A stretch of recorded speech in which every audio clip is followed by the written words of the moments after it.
Last week I made my diamond bust quilt pattern and recommended keeping your scraps for this video. That way nothing will become a waste. If you had missed my diamond bust pattern, I will have a link down below in the description.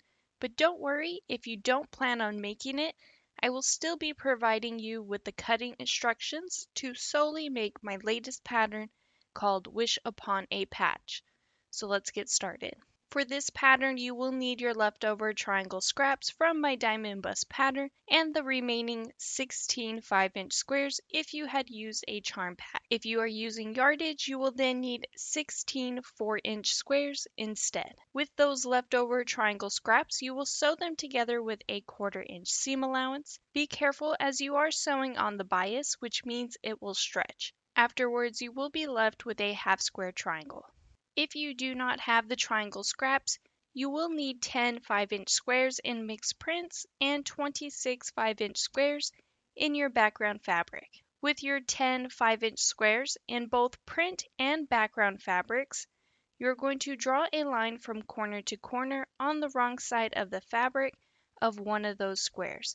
Then you will sew a 1/4-inch seam allowance on both sides of that line you just drew, and then afterwards cut along the line to create 2 half square triangles measuring at 4.5 inches, and this method will yield a larger quilt block. Going back to my scraps, I will need to square them all up to the exact same size.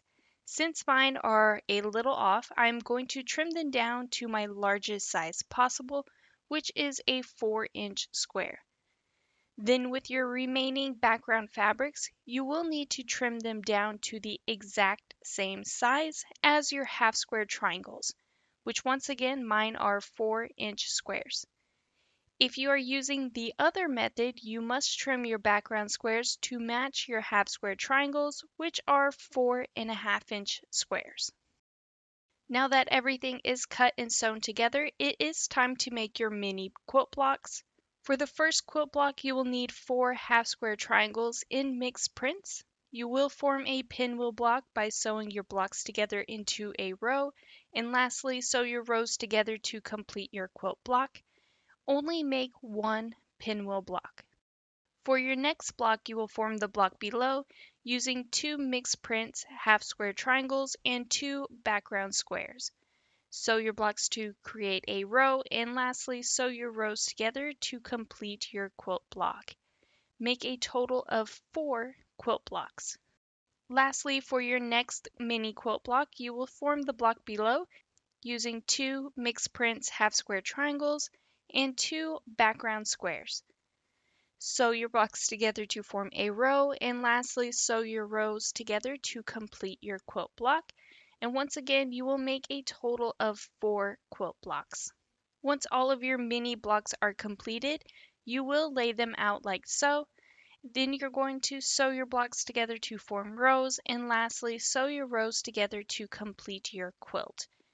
If you are using the Scrappy version, your block will measure at 21.5 inches unfinished. If you are using the other method, your block will measure at 24.5 inches unfinished as well. And here is what my Wish Upon a Patch quilt pattern looks like, all finished. For the backing, I am using a print from within the collection. Then for the thread choice, I'm going with glide threads in the color Stone. And here's what my quilt looks like all quilted. For smaller projects, I like to create a much smaller, dense quilting pattern just to kind of fill it all out even better. But if you could please take a moment to hit that like and subscribe button, hit the notification bell so you could be notified for your next amazing quilt project.